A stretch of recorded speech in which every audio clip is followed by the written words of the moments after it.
This video contains news and analysis related to a recent terror attack in Kashmir. The content may include sensitive visuals and discussions that could be distressing to some viewers. Viewer discretion is advised. We strongly condemn all forms of violence and terrorism. The purpose of the content is solely to inform and create awareness based on verified reports. अरे कम दे किंतु खाटी दे MDH Kashmiri लाल लंकार गुड़ो MDH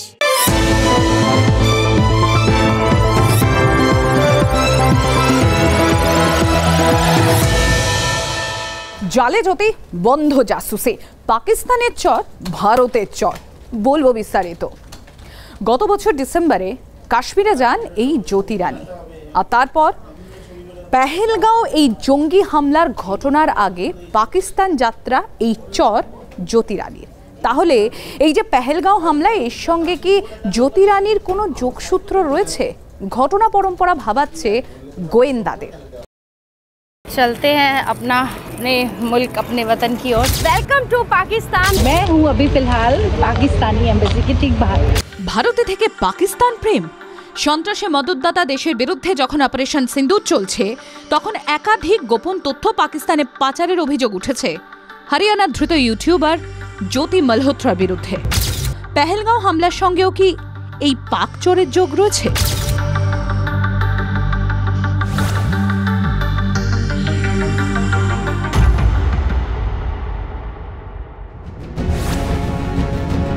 এই নিয়ে গোয়েন্দাদের হাতে একাধিক গুরুত্বপূর্ণ তথ্য উঠে এসেছে।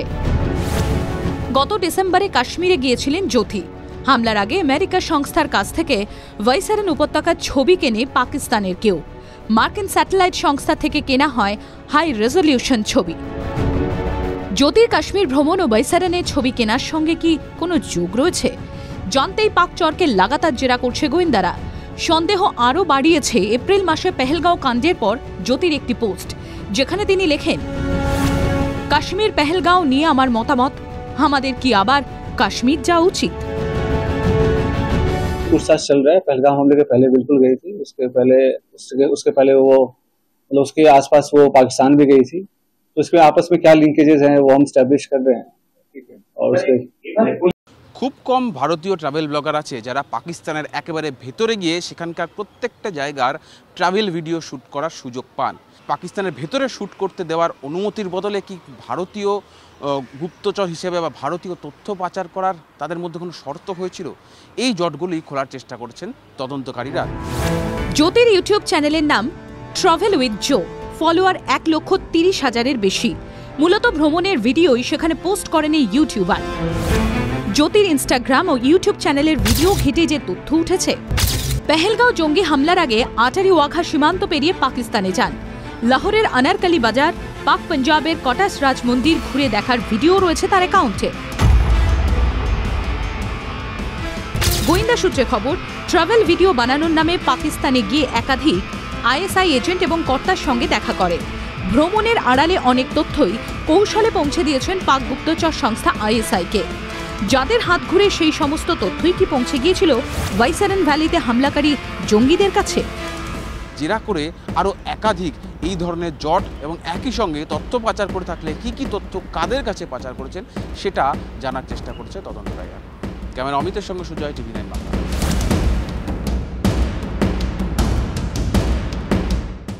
শুধু পাকিস্তান নয়, বাংলাদেশেও যাতায়াত ছিল জ্যোতি রানীর। তবে কি বাংলাদেশেও ভারতের খবর পাচার করত জ্যোতি?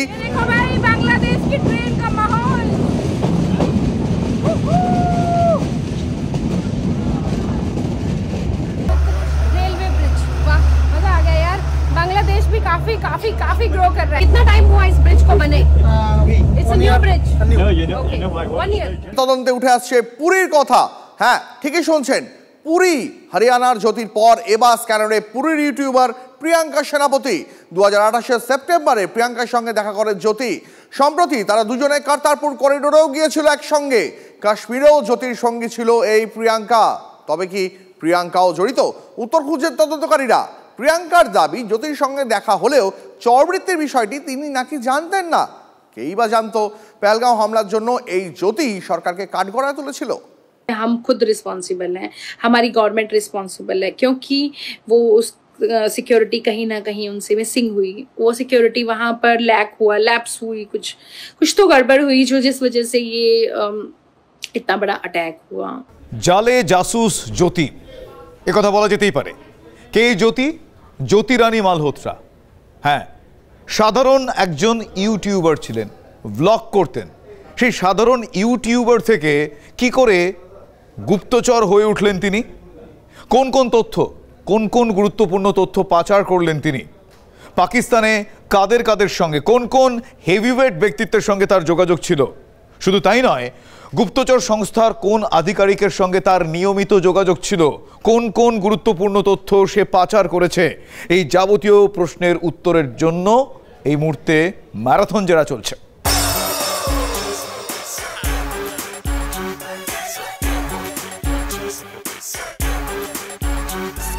আগুন রূপ, একের পর এক আকর্ষণ কেড়ে নেওয়া ভিডিও, সোশ্যাল মিডিয়ায় সেন্সেশন জ্যোতি রানী। হরিয়ানার এই সুন্দরীর পাকিস্তান প্রেমী তুমুল চর্চায়। ট্রাভেল ভিডিও বানানোর অছিলায় পাকিস্তান সফর, পাক গুপ্তচরদের তথ্য পাচার, শেষমেশ কেলেঙ্কারি ফাঁস। কিভাবে ধরা পড়ে গেলেন জ্যোতি? নিজের ভিডিওতেই কি ফেসে গেলেন জনপ্রিয় এই ইনফ্লুয়েন্সার? গত বছর দিল্লিতে পাক দূতাবাসের ইফতার পার্টিতে আমন্ত্রণ পান জ্যোতি রানী। পার্টির ভিডিও আপলোড করেন। সেখানে তার সঙ্গে দেখা যায় তৎকালীন ভারতে পাক দূতাবাস কর্মী এহসান উর রহিম ওরফে দানিশকে। সেই ভিডিওটি দেখেই সন্দেহ হয় গোয়েন্দাদের। দানিশ সম্পর্কে তদন্ত করতে গিয়ে প্রথমে জ্যোতির নাম পান তদন্তকারীরা। এই দানিশকে সম্প্রতি গুপ্তচর বৃত্তির অভিযোগে ভারত থেকে বের করে দিয়েছে নয়াদিল্লি। তদন্তকারীদের সূত্রে খবর, জ্যোতি প্রথমবার পাকিস্তান যান 2023 সালে। ওই সময় দানিশের সঙ্গে পরিচয়, ক্রমশই বাড়তে থাকে দুজনের ঘনিষ্ঠতা। দানিশের হাত ধরে 3বার পাকিস্তানে যায় জ্যোতি। যোগাযোগ করে একাধিক আইএসআই অফিসারের সঙ্গে। হোয়াটসঅ্যাপ, টেলিগ্রামের মাধ্যমে আইএসআই কে তথ্য পাচার করত জ্যোতি। পাকিস্তানে জ্যোতির সফর, ভিডিও শুট সহ যাবতীয় ব্যবস্থা করেছিল পাক গুপ্তচর সংস্থা। এই ধরনের স্পাইকে তৈরি করা হয় to get very very significant data. এই সিগনিফিকেন্ট ডেটা বলতে আপনার মিলিটারি ডেটা হতে পারে, ডিফেন্স রিলেটেড ডেটা হতে পারে, ফরেন অ্যাফেয়ার্স রিলেটেড ডেটা হতে পারে। উনি কাকে ভারতবর্ষের ম্যাপ করে তাকে ব্যবহার করে ইনফরমেশনগুলো বার করতেন, তত তাড়াতাড়ি আমরা বুঝতে পারবো যে এই ভদ্রমহিলা কতটা ক্ষতিগ্রস্ত করেছেন। ওনার সাথে রিলেটেড একটা বড় স্পাইডার নেটওয়ার্ক আছে। তদন্তকারীদের দাবি, ভ্রমণের আড়ালে দেশের গুরুত্বপূর্ণ তথ্য পাকিস্তানের হাতে তুলে দিয়েছেন এই ইউটিউবার। সন্দেহ এড়াতে আইএসআই অফিসারদের নাম্বার অন্য নামে সেভ করেন জ্যোতি। পাক দূতাবাস কর্মী দানিশের মাধ্যমে পাক এজেন্ট আলী আহওয়ানের সঙ্গে যোগাযোগ হয় জ্যোতি। আলীর মাধ্যমে দুই আইএসআই অফিসার শাকিব ও রানা শাহবাজের সঙ্গে ঘনিষ্ঠতা।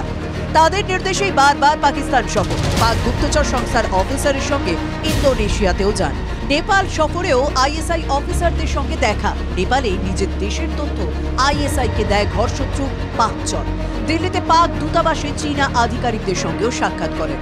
শুধু আইএসআই নয়, পাকিস্তানের রাজনীতিবিদদের সঙ্গেও কি ঘনিষ্ঠতা ছিল জ্যোতি? প্রাক্তন পাক প্রধানমন্ত্রী নওয়াজ শরীফের মেয়ে মারিয়াম, যিনি পাঞ্জাব প্রদেশের মুখ্যমন্ত্রী, তার সঙ্গে দেখা করেন তিনি। পাক চরকে জেরা করে তদন্তকারীরা জেনেছেন পাকিস্তানে ভিআইপি ট্রিটমেন্ট পেতেন এই ইউটিউবার। তাকে নিরাপত্তা দিত Pakistan police. Bureau report, TV9 Bangla. শুধুমাত্র শিল্প বাণিজ্য নয়, সামরিক প্রতিরক্ষাতেও এবার পূবে তাকাও নীতি। কারণ বাংলাদেশের মৌলবাদী নোবেলজয়ী ভারতের ক্ষতি করার জন্য উঠে পড়ে লেগেছে। আর তাতে রয়েছে পশ্চিমী মদত। উপমহাদেশকে কোথাও একটা উপনিবেশ করার ষড়যন্ত্র শুরু হয়েছে।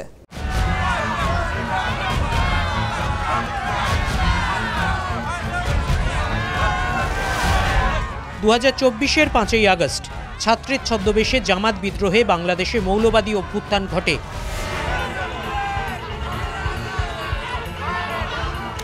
দেশ ছাড়তে বাধ্য হন শেখ হাসিনা। মৌলবাদী সরকারের দায়িত্ব নিতে ফ্রান্স থেকে বিমান ধরেন শান্তিতে নোবেলজয়ী অর্থনীতিবিদ মোহাম্মদ ইউনুস। বাংলাদেশের মাটি স্পর্শ করার আগেই উত্তর পূর্বাঞ্চল নিয়ে ভারতকে প্রচ্ছন্ন হুমকি দেন। বাংলাদেশের অন্তর্বর্তী সরকারের বক্তব্যে ভবিষ্যতেও বারবার শোনা গিয়েছে উত্তর পূর্বাঞ্চল নিয়ে বাঁকা মন্তব্য। নেপাল বারে বারে বলছে আমাদেরকে নিয়ে যাও, আমরা এক পায়ে খাড়া নেবার জন্য মাঝখানে ওইটুকু পথ অতিক্রম করার সুযোগ আমাদের এখন দেওয়া হচ্ছে না। নেপালের যে অবস্থা, ভুটানের যে অবস্থা, ভারতের সেভেন সিস্টারের একই অবস্থা। মার্চে চীনে গিয়েছিলেন মোহাম্মদ ইউনুস। ফিরে এসে উত্তর পূর্বাঞ্চলকে চতুর্দিক দিয়ে অবরুদ্ধ ভূভাগ বলেন এবং চীনকে এগিয়ে এসে বাংলাদেশের মাধ্যমে বঙ্গোপসাগরের সুযোগ নিতে আহ্বান জানান। তার মানে ভারতের সার্বভৌমত্বে সরাসরি আঘাত। Eastern part of India, called Seven Sisters, they are landlocked country, landlocked region of India. They have no way to reach out to the ocean. We are the only guardian of the ocean for all this region. So this opens up a huge possibility. So this could be an extension of the Chinese economy, build things, produce things, market things, bring things to China, bring it out to the whole rest of the world. That's a production house for you. এপ্রিলে bricks সম্মেলনের ফাঁকে ব্যাংককে মোদি ইউনুসের সাক্ষাৎ হয়। বাংলাদেশকে সতর্ক করে ভারত এবং বাংলাদেশকে ভারত যে ট্রান্সশিপমেন্ট বা বন্দর ব্যবহার করে রফতানির সুযোগ দেয় সেটা বন্ধ করে দেয়। কিন্তু তারপরেও ইউনুস থামেননি। নেপালের সংসদের ডেপুটি স্পিকার বাংলাদেশে এলে ইউনুস ফের তাঁর সামনে উত্তর পূর্বাঞ্চলের প্রসঙ্গ তোলেন। তারপরেই বাংলাদেশের সঙ্গে স্থলবাণিজ্য পুরোপুরি বন্ধ করে দিয়েছে ভারত। শুধুমাত্র কলকাতা ও মুম্বাই বন্দর দিয়ে বাণিজ্য করতে পারবে বাংলাদেশ। बांग्लादेश तो कौन है, चारों तरफ से घिरा है हमारी तरफ से, पानी से लेकर हवा तक हमारे हाथ में है, बिजनेस से लेकर सब कमर सब हमारे हाथ में है। तो उनको समझना चाहिए कि देश के विरोध, भारत का साथ विरोध करके कैसे जिंदा रह सकते हैं। तो हम वैसे ही हैं, भारत जिस प्रकार करता है बिना हाथ लगाए भी हम टाइट कर सकते हैं। ট্রান্সশিপমেন্ট বন্ধ হওয়ার পর বাংলাদেশের অর্থনীতিতে 2000 কোটি টাকার ক্ষতি হয়েছে বলছে সে দেশের বণিক সমাজের হিসেব। স্থলবাণিজ্য বন্ধ হয়ে যাওয়ায় বাংলাদেশে হাহাকার পড়ে যেতে পারে বলছেন অর্থনৈতিক বিশেষজ্ঞরা। বাংলাদেশ লাগোয়া যে সমস্ত সীমান্তগুলো আছে প্রত্যেকটা ল্যান্ডপোর্ট থেকে গার্মেন্টস গুড আসা সম্পূর্ণ বন্ধ করে দেওয়া হয়েছে। শুধুমাত্র কলকাতা বন্দর এবং নবশুকা বন্দরে তারা পাঠাতে পারবে গার্মেন্টস গুড। এর ফলে এখন যে বিষয় দাঁড়িয়েছে, গতকাল সন্ধ্যাবেলা যখন এই নোটিফিকেশান আসে, এই নির্দেশিকা আসার সাথে সাথে দেখা যায় যে একটি মাত্র গাড়ি 50%-এর বেশি এগিয়েছিল বলে এই বন্দর থেকে তারা গ্রহণ করে। বাকি 36টা লোডেড গাড়ি গার্মেন্টস গুডের যেগুলো বাংলাদেশে রয়েছে, প্রায় 6 কোটি টাকা মূল্যের এই গার্মেন্টস গুড সেগুলো ওখানে রয়েছে। আলাদা বাংলাদেশের জন্ম দিয়েছেন আমাদের দেশের রাষ্ট্রনায়করা, তার জন্যে প্রচুর রক্তক্ষরণ হয়েছে, আমাদের বহু মানুষ শহীদ হয়েছে। আমার শোনা মতে আমাদের দেশের মানুষ মাইলো খেয়ে তাদেরকে বাঁচিয়েছে, এখন সেটা তাদের কাছে ইতিহাস। বাংলাদেশের অ্যাক্টিভিটিস আমরা গত আগস্ট মাসের পর থেকে খুব ভালো অ্যাক্টিভিটিস দেখতে পাচ্ছি না। বিশেষ করে আমাদের এই কাজের ক্ষেত্রে তাদের ভূমিকা খুবই খারাপ। ভারতীয় কেন্দ্রীয় বৈদেশিক বাণিজ্য মন্ত্রকের জারি করা নির্দেশিকা বলছে এবার আর বাংলাদেশ থেকে পণ্য আমদানির ক্ষেত্রে অন্তত বেশ কিছু পণ্যের ক্ষেত্রে উত্তর পূর্বের এই সীমান্ত বন্দরগুলো আর ব্যবহার করা চলবে না। কারণ বাংলাদেশের সৃষ্টিটাই কিন্তু ভারতের হাত ধরে, সেই সৃষ্টি অর্থাৎ হলো ছেলে যদি হলো খারাপ হয়ে যায় কিছু শিক্ষা তো দিতেই হয়। বাংলাদেশে হিন্দুদের সাথে যা হয়েছে সেটা না কখনো সমর্থনযোগ্য ছিল না কখনো সমর্থনযোগ্য হবে। সাম্প্রতিক বাংলাদেশের যে পট পরিবর্তন, তাতে শেখ মুজিবুর রহমান যে তৈরি করেছিল বাংলাদেশ, তাকে ধ্বংস করে দেওয়া এবং একটা ভারত বিদ্বেষ একটা ব্যাপক প্রচার এবং সেখানে যে ধরনের ঘটনাগুলো হয়েছে সেটা আমি শব্দবন্ধ বলতে চাই না। ভারত সরকারের এরকম নির্দেশিকার পর কিন্তু সবথেকে বেশি ক্ষতিগ্রস্ত হচ্ছেন বাংলাদেশি ব্যবসায়ীরা, কারণ তারা ভারতে যেসব সুবিধা পেতেন সেটা কিন্তু পাবেন না, এমনটাই কিন্তু মনে করছেন ভারতীয় ব্যবসায়ীরা। ভারতীয় ব্যবসায়ীদের দাবি ভারত সরকার যে সিদ্ধান্ত নিয়েছে এতে ভারতের ব্যবসায়ীদের কোনো রকম ক্ষতি হবে না, সমস্যা হবে না, সমস্যা হবে বাংলাদেশি ব্যবসায়ীদের। তবে ইউনুসের কাছে বাংলাদেশের মানুষের ভালো মন্দের থেকেও তার পরিকল্পনা বাস্তবায়ন জরুরি। উত্তর পূর্বাঞ্চলে সামরিক অস্থিরতা তৈরি করতে চীনকে বায়ুসেনা ঘাঁটি তৈরির আহ্বান জানিয়েছে বাংলাদেশ। রংপুরের লালমনিরহাটে জমি দেওয়া হয়েছে, চীনা আধিকারিকরা সেই জমি পরিদর্শন করেছেন। পরিকাঠামো তৈরির টেন্ডারও ডাকা হয়েছে।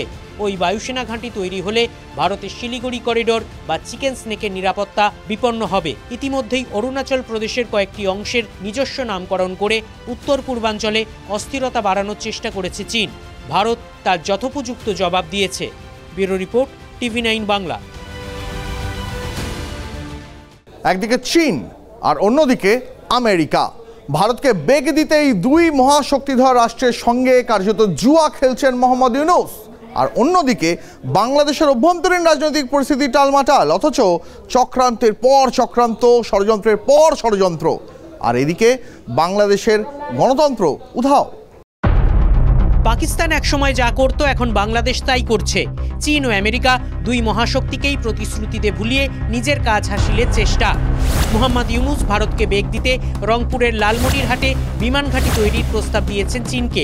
আবার চীনকে বেগ দিতে কক্সবাজারের কাছে মায়ানমারে মানবিক করিডোর তৈরি হবে। রাষ্ট্রপুঞ্জের সেই করিডোরের আড়ালে আমেরিকা মায়ানমারের বিদ্রোহী গোষ্ঠীকে অস্ত্র সরবরাহ করবে বলে সন্দেহ। আরাকান আর্মি মায়ানমারের দখল নিলে কুর্সিতে বসবে পুতুল সরকার। তার ফলে চীনের সীমান্তে পৌঁছে যাবে আমেরিকা।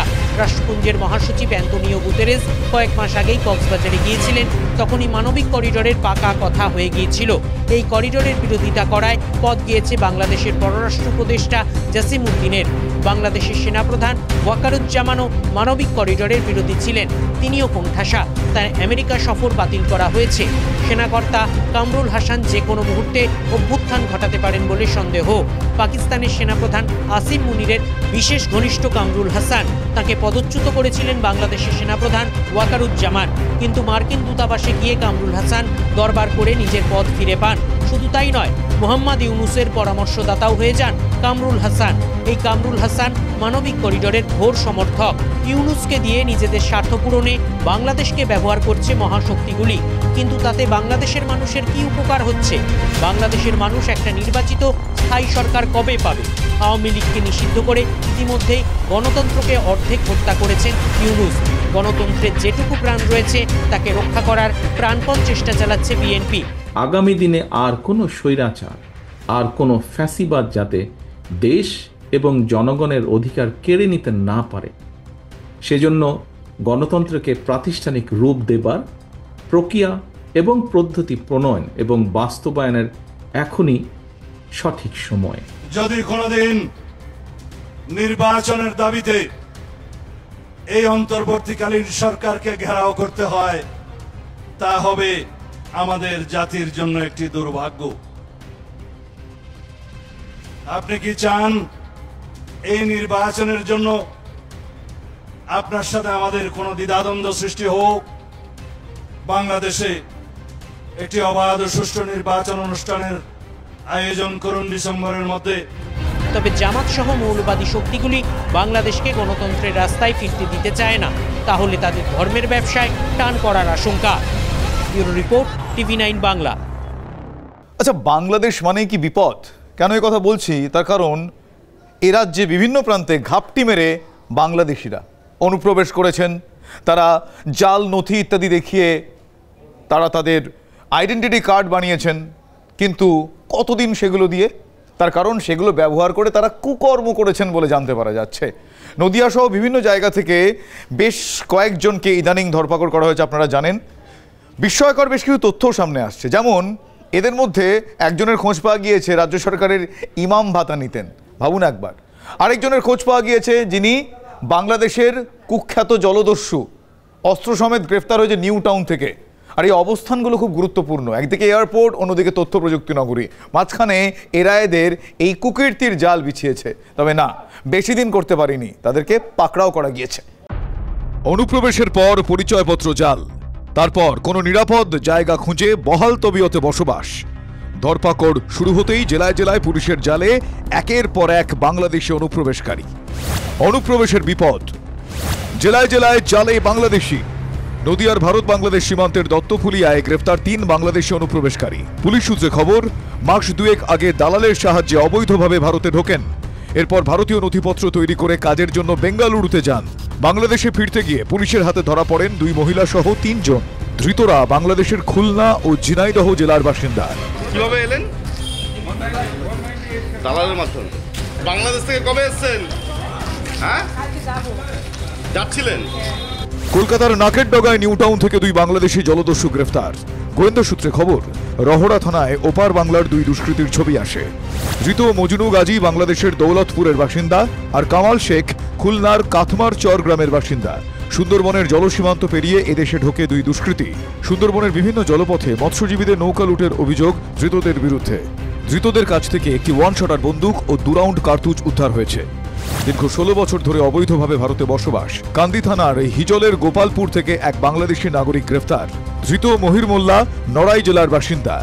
2008 সালে অবৈধভাবে ভারতে প্রবেশ করেন। বিয়ে করে কান্দির গোপালপুরে শ্বশুরবাড়িতে থাকতেন। কোনো বৈধ কাগজপত্র ছিল না। বাংলাদেশে যাওয়ার আগে স্বরূপনগরের বিথারি সীমান্তে দালাল সহ এক বাংলাদেশি মহিলাকে আটক করে বিএসএফ। জিজ্ঞাসাবাদের পর তাদের স্বরূপনগর থানার পুলিশের হাতে তুলে দেওয়া হয়। জেলায় জেলায় জালে বাংলাদেশি। গত কয়েকদিন রাজ্যের বিভিন্ন প্রান্তে বাংলাদেশিরা গ্রেফতার হয়েছেন। কোচবিহার সীমান্তে ধৃত সেলিম আনসারি বেলডাঙ্গায় বাড়ি ভাড়া নিয়ে 4 বছর বহাল তবিয়তেই কাটিয়েছেন। সরকারের ইমাম ভাতাও পকেটে পুরেছেন। বিষয়গুলোকে সামনে রেখে অনুপ্রবেশ অস্ত্রে শান দিচ্ছে বিজেপি। অনন্ত, কৌশিক, দীপঙ্কর, মহাদেবের রিপোর্ট, TV9 বাংলা। পাকিস্তানের মুখোশ খুলতে বা সারা বিশ্বে যাবে সংসদীয় প্রতিনিধি দল। সন্ত্রাস কি, তার ট্রিটমেন্ট কিভাবে ভারত করছে তা গোটা বিশ্বকে বোঝানো হবে। হ্যাঁ, এর জন্য এখন গোটা ভারত এক, ঐক্যের পথে হাঁটছে ভারত। কিন্তু সেই ঐক্যের মধ্যেও যেন কোথাও একটা অনৈক্য দেখা যাচ্ছে।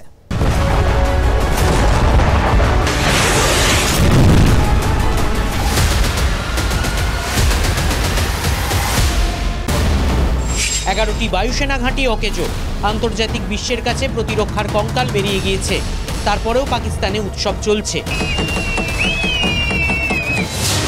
দেশবাসীকে জয়ের মিথ্যা নেশায় বুক করে রাখতে চায় শেহবাজ শরীফ, আসিফ মুনির জুটি।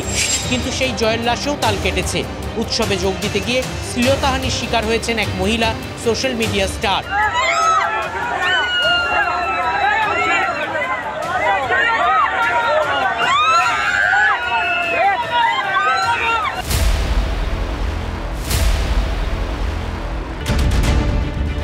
এরই বিপরীতে ভারতের প্রতিক্রিয়া।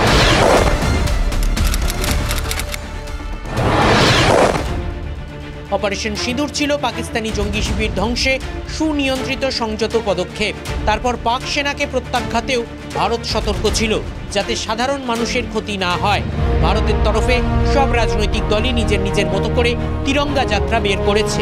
উল্লাস নয়, দেশ রক্ষার শপথ ও সামরিক বাহিনীকে কৃতজ্ঞতা জানানোর বিষয়টি সেখানে প্রাধান্য পেয়েছে। অপারেশন সিঁদুরের সমাপ্তি ঘোষণা হয়নি, পরিস্থিতি অনুযায়ী স্থগিত রাখা হয়েছে। ভারতের স্থলসেনার ওয়েস্টার্ন কমান্ড পাকিস্তানকে সতর্ক করে দিয়ে ভিডিও প্রকাশ করেছে। 9 मई रात को तकरीबन 9 बजे जिस भी दुश्मन की पोस्ट ने युद्ध विराम का उल्लंघन किया, আর একটা ভুল করলে চরম শাস্তি পাবে পাকিস্তান, সতর্ক করে দিয়েছে ভারতীয় নৌসেনা। ইতিমধ্যেই ভারতের জাতীয় রাজনীতিতে স্নায়ুযুদ্ধ শুরু হয়েছে। বিদেশমন্ত্রীর বক্তব্যের মিডিয়া রিপোর্টকে রিপোস্ট করে রাহুল গান্ধী অভিযোগ করেছেন, হামলার আগে পাকিস্তানকে জানানো হয়েছিল। জানতে চেয়েছেন ভারতের কতগুলি বিমান ক্ষতিগ্রস্ত হয়েছে। পাকিস্তানি সংবাদ মাধ্যম বিরোধী দলনেতার এই বক্তব্যকে হাতিয়ার করতে শুরু করেছে। রাহুল গান্ধীর অভিযোগ উড়িয়ে দিয়ে পাল্টা প্রশ্ন তুলেছে বিজেপি। রাজনীতি থেমে নেই। পাকিস্তানের পর্দাফাঁস করতে পৃথিবীর 8 প্রান্তে 8টি সংসদীয় প্রতিনিধি দল পাঠাবে ভারত। দলে ডিএমকের কানিমোজি, শরৎপন্থী এনসিপির সুপ্রিয়া শুলে, উদ্ধবপন্থী শিবসেনার প্রিয়াঙ্কা চতুর্বেদী, আসাদউদ্দিন ওয়াইসির মতো বিরোধী নেতা নেত্রীরা থাকছেন।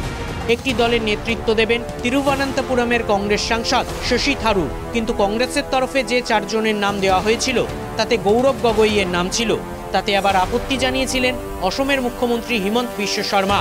কিন্তু কংগ্রেসের প্রস্তাবিত কোনো সাংসদকেই নেননি প্রধানমন্ত্রী নরেন্দ্র মোদী। বেছে নিয়েছেন শশী থারুরকে। মাননীয় প্রধানমন্ত্রীর মনে হয়েছে যে শশী থারুর একজন শিক্ষিত মানুষ, বিশেষ করে বিদেশ নীতি, পররাষ্ট্র নীতি কী হবে সেটা নিয়ে শশী থারুরের অগাধ পাণ্ডিত্য আছে। এই ব্যাপারে তো কারো অস্বীকার করার জায়গা নেই।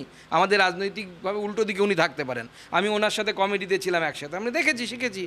एक संसदीय एक प्रणाली है, एक रीति रिवाज होता है, एक ट्रेडिशन होता है। जब आप पार्टी के सांसद को ले जाते हैं तो पार्टी के नेताओं से आप मशवरा करते हैं, पार्टी के नेताओं से आप बोलते हैं हम इनको ले जाना चाहते हैं, क्या आपकी अनुमति है कि नहीं। अब मनमर्जी आप लगा देते हैं और उन सांसदों से आप पहले ही तालमेल हो जाता है, आप बात कर लेते हैं। রাজনৈতিক বিশ্লেষকরা অবশ্য বলছেন এই ধরনের মিশনে শশী থারুরের মতো ভালো বাছাই হতে পারে না।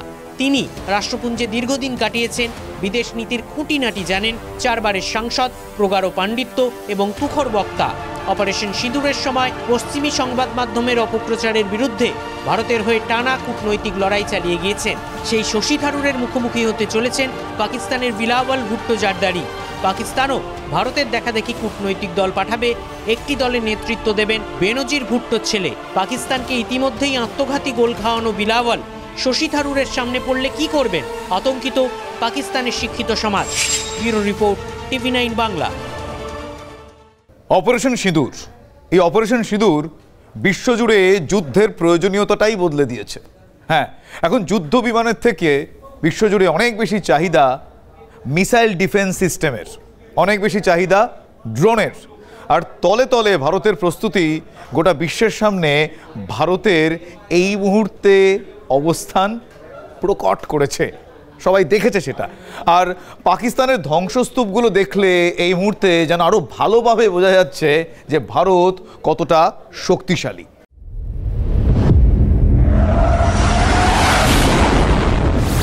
লাইন অফ অ্যাকচুয়াল কন্ট্রোল কিংবা লাইন অফ কন্ট্রোল, যে সীমান্তেই শত্রুর হামলা হোক সেটা হবে একেবারে আলাদা কায়দায়। চেনা ছকের বাইরে অত্যন্ত দ্রুত সেই হামলার মোকাবিলা করতে হবে সেনাকে। 2024 এপ্রিলে সেনার 3টে শাখার যৌথ কনফারেন্স এ নিয়ে আলোচনা হয়েছিল। 2 ঘন্টায় হামলার মোকাবিলা ও পাল্টা হামলা, এই দায়িত্ব থাকবে ভারত ব্রিগেড। 2025 শেষে ভারত ব্রিগেডের কাজ শুরু। সেনার হাতে থাকা এক ঝাঁক ড্রোন নিয়েই তৈরি হচ্ছে ভারত ব্রিগেড। সেনার হাতে অন্তত 8 রকমের ড্রোন, নজরদার ড্রোন ছাড়াও রয়েছে অ্যাটাক ড্রোন। ভারতীয় সেনা সূত্রে খবর, এই 8 ধরনের ড্রোন নিয়েই ড্রোন ডিভিশন কাজ শুরু করছে। 2025 মাঝামাঝি এই ডিভিশন পুরো শক্তি নিয়ে কাজ শুরু করবে। প্রতিরক্ষা মন্ত্রক সূত্রে খবর, ভবিষ্যতে আরও 16 ধরনের ড্রোন সেনায় যুক্ত হবে। তবে এই মুহূর্তে সেনার মূল লক্ষ্য LACর বিস্তীর্ণ এলাকায় নিখুঁত নজরদারি। আর এ কাজে ভরসা মেড ইন ইন্ডিয়া ড্রোন। গালওয়ানের পরও অরুণাচলে, বিশেষত পূর্ব লাদাখে ভারত ও PLA সদস্যদের সংঘর্ষ হয়েছে। ঘটনার বেশ কিছুদিন পর 2024 জানুয়ারিতে তা প্রকাশ্যে আসে। সূত্রের খবর, একদিকে ভুটানের জমি দখল করে ভারতের ঘাড়ের কাছে চলে আসা ও অন্যদিকে LACর খুব কাছে পরিকাঠামো তৈরি। এই 2 কৌশল নিয়েই হাঁটছে চীন। ইন্ডিয়ান ডিফেন্স রিসার্চ উইং এর প্রতিবেদনে দাবি, অরুণাচল সীমান্ত থেকে মাত্র 150 কিলোমিটার দূরে চীনের বিমান ঘাঁটি। এখানে আধুনিক WZ-7 সোরিং ড্রাগন ড্রোন মোতায়েন করেছে বেজিং। এই ড্রোন একটানা 10 ঘন্টা পর্যন্ত উড়তে পারে। তার সংকেত পেয়ে লক্ষ্যবস্তুতে আঘাত করতে পারে ক্ষেপণাস্ত্র। প্রতিরক্ষা বিশেষজ্ঞদের ধারণা, সুপারসনিক ড্রোন দিয়েও ভারতের ওপর বাড়তি নজরদারি চালাতে পারে চীনের সেনা। এই অবস্থায় শুধু আত্মরক্ষা নয়, বেজিংকে পাল্টা চ্যালেঞ্জ ছুড়ে দিতে প্রস্তুত ভারতীয় সেনা। 130টি অত্যাধুনিক ড্রোনের বরাত, এখনই 24টি ড্রোন LACতে মোতায়েন, আরও 240টি নজরদার ড্রোনের বরাত। 2025 অক্টোবরে সেনার হাতে 750+ ড্রোন। ইসরায়েল ভারত যৌথ উদ্যোগে তৈরি হারমেস এই মুহূর্তে ভারতীয় ড্রোন বাহিনীর অন্যতম সেরা অস্ত্র। দূরপাল্লার এই ড্রোন দিয়ে শত্রু ঘাঁটিতে অনায়াসেই টার্গেট করা যায়। হেরানের সঙ্গে কাঁধে কাঁধ মিলিয়ে নজরদারি চালাচ্ছে medium altitude unmanned aerial vehicle Rustam. 26,000 foot উচ্চতা পর্যন্ত ডানা মেলতে পারে এই ড্রোন, উঠতে পারে 18 ঘন্টার বেশি। নর্দার্ন কমান্ডের GOC থাকার সময় LACতে ড্রোন ডিভিশনের কাজ শুরু করেছিলেন লেফটেন্যান্ট জেনারেল উপেন্দ্র দ্বিবেদী। সেনা সূত্রে খবর, সেনা প্রধান হিসেবেই ভারতকে পুরো দস্তুর ড্রোন যুদ্ধের জন্য তৈরি করাই তার অন্যতম প্রায়োরিটি। সোমনাথ ভট্টাচার্যের রিপোর্ট, TV9 বাংলা। পাকিস্তানকে উচিত শিক্ষা দিয়েছে ভারত। 9টা জঙ্গি ঘাঁটি, 11টা বায়ুসেনা ঘাঁটিতে প্রত্যাঘাত ভারতে। প্রতিরক্ষা মন্ত্রী রাজনাথ সিং বলেছেন, পাকিস্তানকে রাতের বেলা দিনের আলো দেখিয়েছে ভারত। কে দেখালো? ব্রহ্মস মিসাইল। সুখোই যুদ্ধ বিমান থেকে 1 নয় 2 নয়, পরপর 15টা ব্রহ্মস মিসাইল। টার্গেট একেবারে নিখুঁত, নিখুঁত প্রত্যাঘাত ভারত।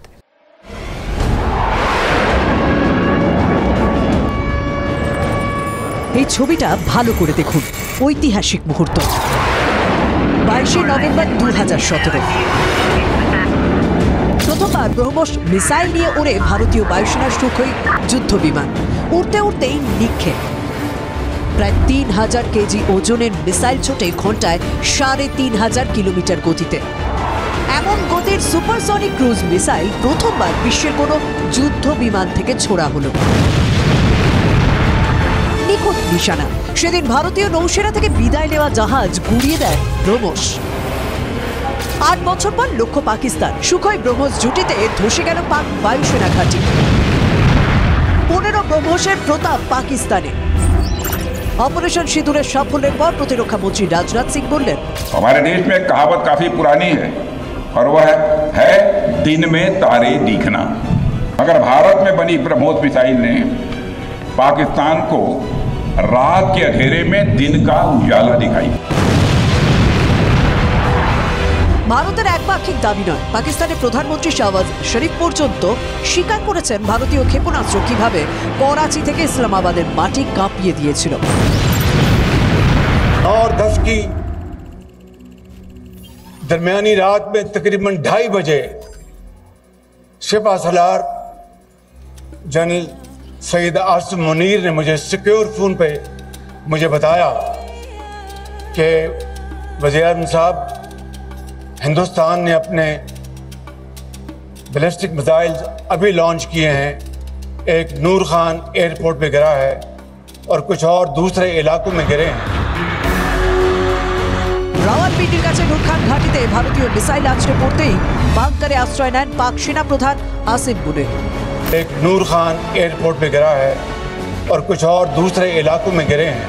আর কোথায় ব্রহ্মস পড়েছে তার উত্তর দিয়েছেন এক পাকিস্তানি প্রাক্তন পাক এয়ার মার্শাল। তার মুখে বোলারি এয়ারবেসের কথা। बेस के ऊपर 4 surface to surface BrahMos missile आए। सरफेस टू सरफेस या एयर टू सरफेस ये मुझे नहीं पता। तो पायलट्स जो हैं वो पहले दौड़े कि वो अपने जहाजों को सिक्योर करें। अच्छा। और जैसे पहला आया वो जूम करके ऊपर से दूसरा आया, फिर तीसरा आया, फिर चौथा आया, जो कि अनफॉर्चुनेटली बुलारी में डायरेक्टली आके एक हैंगर पे लगा जहां पे कि हमारा एवैक्स खड़ा था। করাচি ও পাক হায়দ্রাবাদের মধ্যে বোলারি এয়ারবেস। ব্রহ্মসের নিখুঁত নিশানায় ধ্বংস পাক বায়ুসেনার রেডারবাহী বিমান। অন্তত 1000 কোটির ক্ষতি। বোলারিতেই নিহত পাক বায়ুসেনা স্কোয়াড্রন লিডার উসমান ইউসুফ। আসলে অনেকটা কম উচ্চতায় ছুটতে পারে ব্রহ্মস মিসাইল, তাই সহজেই পাকিস্তানের চীনা রেডারকে ধোঁকা দিয়েছে ব্রহ্মস। বোকা বনেছে গোটা পাকিস্তান। ভারতের ব্রহ্মাস্ত্রকে পাত্তা না দেওয়ার শিক্ষা। Bureau report, TV9 Bangla. এমন সাফল্যের পর যে বাজারটা বড় হবে সেটাই স্বাভাবিক, কারণ এই মুহূর্তে দাঁড়িয়ে 17টি দেশ অপেক্ষা করছে ব্রহ্মস কেনার জন্য। মালয়েশিয়া যাচ্ছেন আমাদের দেশের প্রতিরক্ষা প্রতিমন্ত্রী। ব্রহ্মসের বাজার আরো বড় হবে, বরাত আরো আসবে, এরকমই তো মনে করা হচ্ছে। কারণ অপারেশন সিঁদুর যেন দেখিয়ে দিল মেক ইন ইন্ডিয়ার আরো একটা বড় সাফল্য। ভারতের মাটিতে তৈরি মিসাইলে উপকার পাকিস্তান। ব্রহ্মাস্ত্র ব্রহ্মস। স্থল, জল, আকাশ 3 জায়গা থেকে ব্রহ্মস ছোড়া যায়, দিনে বা রাতে যে কোনো আবহাওয়ায়। ব্রহ্মসের সাফল্যের কারিগর প্রয়াত বিজ্ঞানী APJ আব্দুল কালাম। 1998 সালে 12 ফেব্রুয়ারি ভারতে ব্রহ্মস এরোস্পেসের যাত্রা শুরু। ভারত ও রাশিয়ার যৌথ উদ্যোগে তৈরি সংস্থা ব্রহ্মপুত্র ও রুশ নদী মস্কোভা নদীর নাম মিলিয়ে ব্রহ্মসের নাম। এরপর মাত্র 3 বছরেই তৈরি মিসাইল। 12 জুন 2001 চাঁদিপুর থেকে প্রথম মহড়া। 2005 ভারতীয় নৌসেনায় ব্রহ্মস। 2007 ভারতীয় সেনার রেজিমেন্টে ব্রহ্মস। 2017 ভারতীয় বায়ুসেনার যুদ্ধবিমান থেকে সফল মহড়া। অর্থাৎ 3 বাহিনীর হাতেই ব্রহ্মাস্ত্র। ভারতীয় যুদ্ধজাহাজ থেকে অজস্রবার ব্রহ্মস মিসাইলের মহড়া হয়েছে। ব্রহ্মস ছোড়া যায় সাবমেরিন থেকেও। বিপক্ষের যুদ্ধজাহাজ বা সাবমেরিন ধ্বংস করতে পারে। ভারতীয় সেনার ওয়েপন কমপ্লেক্সও অনেকবার ব্রহ্মসের ট্রায়াল সেরেছে। এই ওয়েপন কমপ্লেক্স আবার মোবাইল, মানে সহজেই এক জায়গা থেকে অন্য জায়গায় সরিয়ে নিয়ে যাওয়া যায়। বায়ুসেনা সুখোই 8 বছর ধরে ব্রহ্মসে সুসজ্জিত। এবার পাকিস্তানি প্রত্যাঘাত। এই ছবিটা দেখুন, পাকিস্তানিদের তোলা ভিডিওতেই জলজ্যান্ত প্রমাণ। BMAV অর্থাৎ ব্রহ্মস মিসাইল এয়ার ভার্সন। পাকিস্তানের বিপদ আরো বাড়তে চলেছে, কারণ কিছুদিনের মধ্যে রাফালেও লাগানো হচ্ছে ব্রহ্মস মিসাইল। ইতিমধ্যে 2022 সালে ফিলিপিন্সে ব্রহ্মোস বিক্রি করেছে ভারত। অপারেশন সিঁদুরের সাফল্যের পর অন্তত 17টি দেশ ব্রহ্মোস কিনতে আগ্রহ দেখিয়েছে। Shore-based weapon complex system is in much demand. This consists of mobile launchers, mobile command post and mobile radar for target tracking. Various countries have shown keen interest in this. এমন কোন দেশ নেই, সাউথ আফ্রিকা, ইউনাইটেড আরব Emirates, Oman, এমন কোন দেশ নেই, Belgium, Bulgaria, যারা এই ব্রহ্মোস কেনার জন্য লাইনে রয়েছে 17টি দেশ। প্রতিরক্ষা প্রতিমন্ত্রী সঞ্জয় শেঠ মালয়েশিয়া যাচ্ছেন ভারতীয় অস্ত্রের সুখ্যাতি করতে। তালিকায় সবার উপরে ব্রহ্মোস, যা নেক্সট জেনারেশন মডেল এখন তৈরি হচ্ছে উত্তরপ্রদেশের লখনৌয়ে। মানে আরো ক্ষুরোদার হবে ব্রহ্মোস, আরো করুণ পরিণতি হবে শত্রুপক্ষের। Bureau report, TV9 Bangla. দেশকে যুদ্ধে লেলিয়ে দিয়ে ইঁদুরের মতো গর্তে লুকিয়ে পড়া পাকিস্তানের সেনাপ্রধানের এই যে পরম্পরা, সেই পরম্পরাতে ছেদ পড়েনি। 71-এ সেখানে যুদ্ধের সময় বাংকারে লুকিয়ে পড়েছিলেন সেনাপ্রধান ইয়াহিয়া খান, আর এবার 2025-এ বাংকারে লুকিয়ে পড়লেন পাকিস্তানি সেনাপ্রধান আসিম মুনির। टेरर और ट्रेड एक साथ नहीं चल सकते।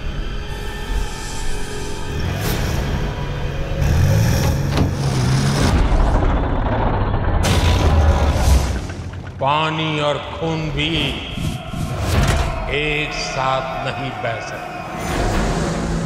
পাকিস্তান এখন অস্তিত্বের সংকটে। এর জন্য দায়ী কে? পেহেলগাঁওয়ে জঙ্গিদের পাঠালো কে? সামরিক ও রাজনৈতিক দিক থেকে দেশটার এখন কি অবস্থা? ওরা এবার করবেটা কি? পাকিস্তান কি টুকরো টুকরো হয়ে যাবে? এরকম নানা প্রশ্ন মানুষের মুখে মুখে। গোয়েন্দা সূত্রে যা খবর, পেহেলগাঁওয়ের ঘটনার জন্য শাহবাজ শরীফকে ঠিক সরাসরি দায়ী করা যাবে না। কাশ্মীরে হামাসের স্টাইলে মাস কিলিং এর প্ল্যানটা ছিল পাক সেনাপ্রধান জেনারেল আসিম মুনিরের। Two nation theory that was laid there, that we are two nations, we are not one nation. পেহেলগাঁওয়ের ঘটনার ঠিক আগেই মুনির প্রকাশ্যে দ্বিজাতি তত্ত্বের পক্ষে সওয়াল করেন। অতীত বলছে মুনির বরাবর ধর্মীয় কট্টরপন্থায় বিশ্বাসী। পাকিস্তানের লোকে বলে জিহাদি জেনারেল। ভারতে জঙ্গি হামলার প্লট তৈরির পিছনে উচ্চাকাঙ্ক্ষী মুনিরের নানা রকম ভাবনা ছিল। সেনাপ্রধানের দায়িত্ব নিয়ে দেখলেন যে পাকিস্তানে সেনার নামে বাঘে গরুতে একঘাটে জল খেত, সেখানে সেনাকে এখন লোকে উঠতে বসতে অপদস্থ করছে। उधर कश्मीर में जाओ ना, कश्मीर में जाओ ना, कुछ भी नहीं कर सकते हो, कश्मीर में जाओ ना, इधर क्या कर रहे हो? বিশেষ করে সেনার বিরাট ভাজন হওয়ায় ইমরান খানের জেল যাত্রা ও দেশের বহু মানুষ মেনে নিতে পারেননি। আর বালুচিস্তান ও খাইবার পাখতুনখোয়ায় পাক আর্মির তো উর্দি খুলে যাওয়ার জোগাড় হয়েছে। তাই মুনির প্ল্যান করলেন যে ভারতে জঙ্গি হামলা করা যাক, তাহলে ভারতও রিটালিয়েট করবে, লিমিটেড স্কেলে যুদ্ধ হবে, পাকিস্তানে আবারও সেনার নামে জয়ধ্বনি উঠবে, দেশও কিছুটা ঐক্যবদ্ধ হবে, আর আমার গদি শক্ত হবে, সম্মান বাড়বে। জেনারেল মুনির মনে মনে জিয়াউল হক কিংবা পারভেজ মোশাররফ হওয়ার কথা ভেবেছিলেন কিনা বলতে পারবো না। তবে শোনা যায় যে মোশাররফ যেমন নিজের 4 জন ঘনিষ্ঠ আর্মি অফিসারের কথায় কারগিলে অনুপ্রবেশে শিলমোহর দেন, তেমনি এই মুনিরকে বুদ্ধি যোগান তার ঘনিষ্ঠ পাক সেনার 4 উচ্চপদস্থ অফিসার। তাদের সঙ্গে কথা বলে সম্ভবত পেহেলগাঁও প্ল্যানে ফাইনাল নোটটা দিয়েছিলেন পাক সেনা প্রধান, কিন্তু ক্যালকুলেশনে ভুল হয়ে গেল। हम अपने तरीके से अपनी शर्तों पर जवाब देकर रहे। ভেবেছিলেন ভারত হয়তো উড়ি বা বালাকোটের মতো কিছু একটা আবার করবে, শরীফকে দিয়ে তিনি ভিকটিম কার্ড খেলাবেন। কিন্তু বাস্তবে যেটা হলো, ভারত একসঙ্গে 9টা জায়গায় জঙ্গি ঘাঁটি উড়িয়ে দিল। এরপর লড়াইয়ের দিকে না গেলে তো দেশে আর মুখ দেখানো যেত না। তাই মুনির ভারতকে আক্রমণের রাস্তায় গেলেন, তবে মাঠে নেমে দেখলেন যে তার বাহিনী ভারতের সামনে দাঁড়াতেই পারছে না। অতঃপর যুদ্ধবিরতির বার্তা, আর পাকিস্তানের ঐক্যবদ্ধ হওয়া তো দূরের কথা, ভারতের প্রত্যাঘাতে আরও উৎসাহ পেয়ে যায় বালুচ বিদ্রোহীরা। লড়াই যখন চলছিল তখন পাক সেনা প্রধানকে খুঁজেই পাওয়া যাচ্ছিল না, গিয়ে লুকিয়েছিলেন বাংকারে। উচ্চাকাঙ্ক্ষী হতে গিয়ে এখন মুখ লুকোনোর জায়গায় খুঁজে পাচ্ছেন না আসিম মুনির। আগামী দিনগুলো সম্ভবত তার আরও কঠিন হতে চলেছে, আর জিহাদি জেনারেলের কৃতকর্মের ভার বইতে হবে পাক সেনা ও পাক সরকারকে। इसका समय आ चुका है। Bureau report TV9 Bangla. Police বলেছিল প্রোটোকল মেনে লাঠি চালানো হয়েছে, যাদের পিঠে লাঠি পড়লো তাদেরকে এবার থানায় তলব করা হয়েছে। সোম ও মঙ্গলবার বিধাননগর উত্তর থানায় 5 জন শিক্ষককে যারা বিকাশ ভবনের সামনে ধর্ণা অবস্থানে রয়েছেন তাদেরকে তলব করা হয়েছে। আর যদি তারা হাজিরা না দেন তাহলে তাদের জন্য চরম হুঁশিয়ারিও দিয়ে রাখা হয়েছে। এর মধ্যেই তাদের প্রশ্ন, শিক্ষকদের প্রশ্ন, যে পিঠে লাঠিও খাবো আবার তলবে সাড়াও দিতে হবে।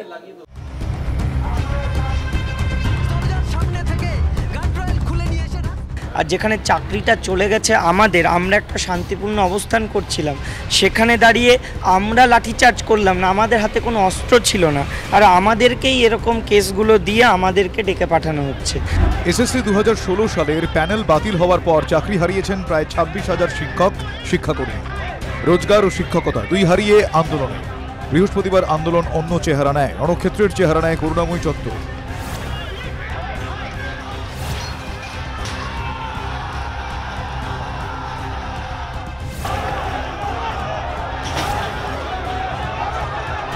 বিকাশ ভবনের গেট ভেঙে বিক্ষোভে বসেন চাকরিহারা শিক্ষকেরা।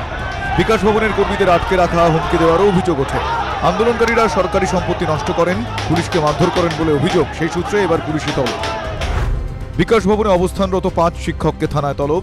সোমবার ও মঙ্গলবার বিধাননগর উত্তর থানায় হাজিরার নির্দেশ। হাজিরা না দিলে আরও কড়া ধারার হুঁশিয়ারি চিঠিতে। হাজিরা না দিলে তলবের নোটিশে গ্রেফতারির হুঁশিয়ারি। প্রথমত লাঠিচার্জ করে মার খেলাম আমরা, আমাদের রক্তক্ষরণ হলো, আমরা হসপিটালে গেলাম, তীব্র যন্ত্রণায় কাতরালাম। আর যেখানে চাকরিটা চলে গেছে আমাদের, আমরা একটা শান্তিপূর্ণ অবস্থান করছিলাম, সেখানে দাঁড়িয়ে আমরা লাঠিচার্জ করলাম না, আমাদের হাতে কোনো অস্ত্র ছিল না, আর আমাদেরকেই এরকম কেসগুলো দিয়ে আমাদেরকে ডেকে পাঠানো হলো। আমাদের যোগ্যদের চাকরি বাঁচাতে হবে, শিক্ষাকর্মী শিক্ষকদের দেখতে হবে একজনও যোগ্য যাতে কোনোভাবে বঞ্চিত না হয়।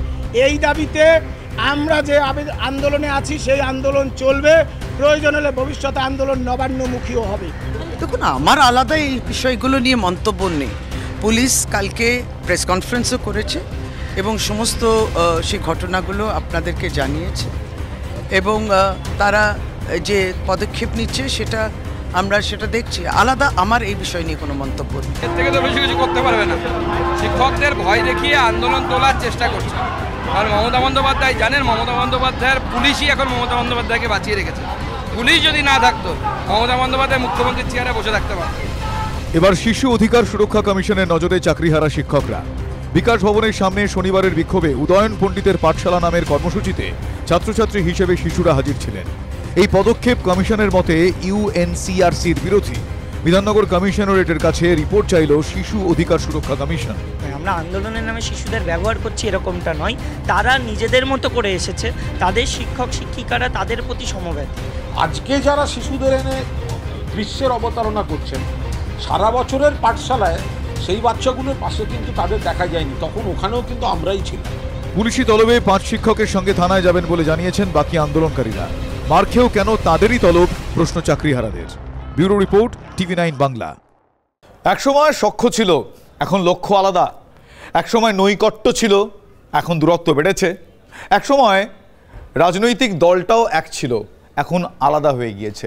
ফলে সুসম্পর্ক এখন যে অতীত, একথার বলার অপেক্ষা রাখে না। আমি যে দুজনের কথা বলছি, এই দুজনের রাজনৈতিক পরিচয়, একজন এ রাজ্যের মুখ্যমন্ত্রী আর একজন বিরোধী দলনেতা। আগামীকাল মাঠে নামছেন, বলা হলো একই মাঠে নামছেন দুই মেরুর এই দুই ব্যক্তিত্ব। খেলা হবে, সময় বলবে প্রশ্নের উত্তর।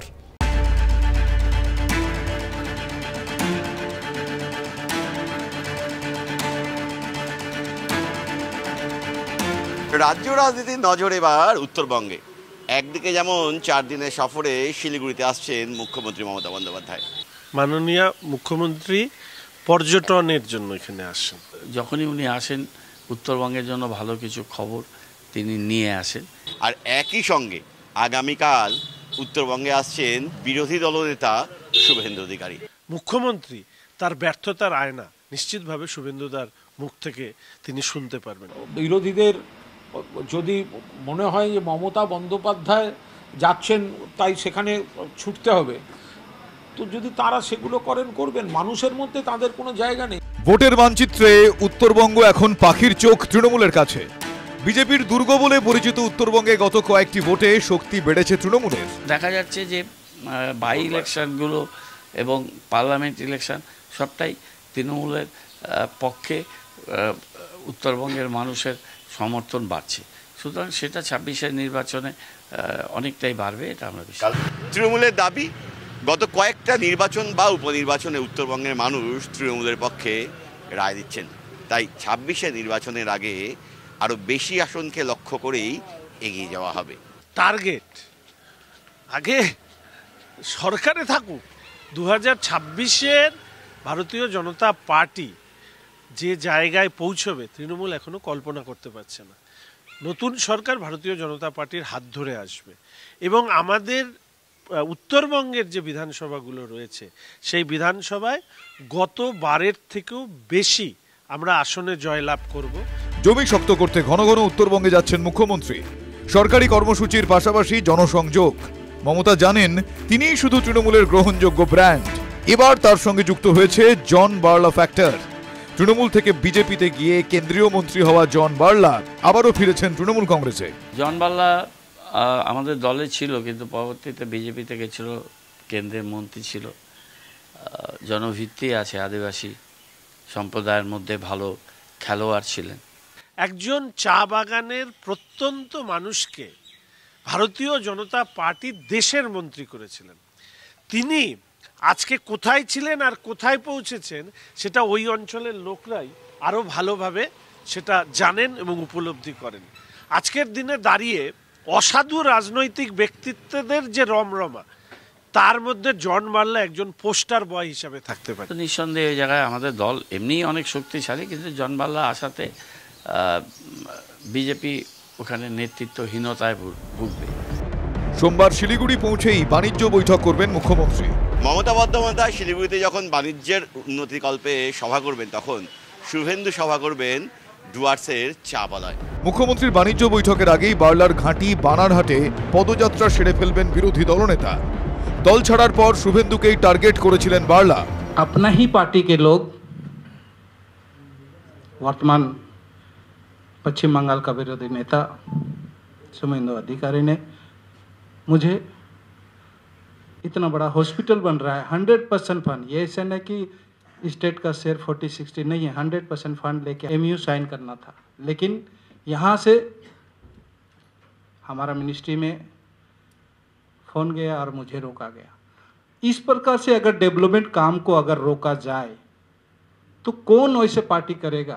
उन्हीं जा जा বলেছেন ওটা আইপ্যাকে লিখে দেওয়া স্ক্রিপ্ট। আর তৃণমূলের একটা ক্রাইটেরিয়া আছে, যদি কোনো গ্রামেও কেউ যোগদান করে তাকে আইপ্যাক থেকে লিখে দেওয়া হয় শুভেন্দু অধিকারীকে আক্রমণ করতে হবে। আমি জন বার্লাকে মেল পাঠিয়ে দিয়েছি, উনি যা যা বলেছেন ওনাকে প্রমাণ করতে হবে। প্রমাণ না করলে ওনার সঙ্গে আমার কোর্টে দেখা হবে। মঙ্গলবার শিলিগুড়িতেই পরিষেবা প্রদান অনুষ্ঠান। পরদিন একাধিক জেলাকে নিয়ে প্রশাসনিক সভা করবেন মুখ্যমন্ত্রী। যখনই উনি আসেন উত্তরবঙ্গের জন্য ভালো কিছু খবর তিনি নিয়ে আসেন। আজ পর্যন্ত মুখ্যমন্ত্রী আসার কারণে এই উত্তরবঙ্গের হাল হকিকতের কোনো ধরনের পরিবর্তন ঘটেনি। নিশ্চিতভাবে মমতা বন্দ্যোপাধ্যায়ের উপস্থিতি তৃণমূলের কাছে একটা ইতিবাচক পরিস্থিতি। মাননীয় মুখ্যমন্ত্রী পর্যটনের জন্য এখানে আসেন, ওনার কাছে কিছুদিন আবহাওয়া পরিবর্তন করবার জন্য উত্তরবঙ্গে এসে কিছু বিভ্রান্তি, কিছু মিথ্যা প্রতিশ্রুতি, কিছু গল্প আর কিছু ছবি, এর মধ্যে দিয়ে মুখ্যমন্ত্রীর সফর শেষ হয়। বানারহাটের কর্মসূচি সেরেই ফিরে আসবেন শুভেন্দু। আর ওই তো উত্তরবঙ্গে গিয়ে এখন আর কি হবে? উত্তরবঙ্গে তো বিজেপির চা বাগান বেল্ট এবং বরিষ্ঠ নেতা জন বার্লা, তিনি তো বিজেপির কত খারাপ, বিজেপি কেন আদিবাসীদের দেখতে পারে না সেগুলো বলেই তো তিনি দলত্যাগ করে চলে এসছেন তৃণমূল কংগ্রেসে। রাজ্যের মুখ্যমন্ত্রী যদি ভেবেই থাকেন উনি একাই সব কিছু করে যাবেন, ওনার মিথ্যার আর স্তোত বাক্যে একতরফা চলতে থাকবে, সেটা বন্ধ হওয়া দরকার। আর সেই বন্ধ হওয়ার জন্য একটা আয়না দরকার। সেই আয়নার নামই হচ্ছে শুভেন্দু অধিকারী। ভোট অনেক দূর, কিন্তু বাড়ছে ভোটের গরম। সেই আঁচ এবার লাগছে উত্তরবঙ্গে। High voltage operation Uttarbanga. Prosenjit চৌধুরীর রিপোর্ট, TV9 বাংলা।